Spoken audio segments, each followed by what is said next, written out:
Oh dear.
Green Day, Know Your Enemy, and Gnarls Barkley, Smiley Faces before that. It's 4:40, this is Greg James on Radio 1.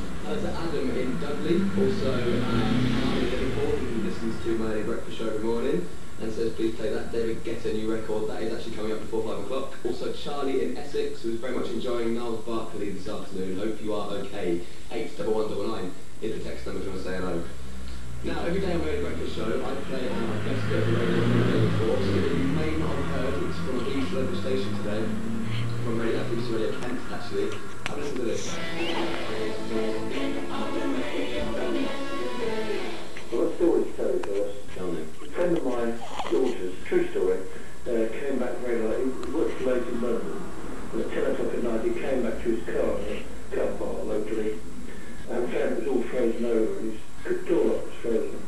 And thought, well, the only thing I can do is to re-down it. So he leaned on his door lock, and as he's leaning on his door lock, he looked across, and his car was 5 cars across.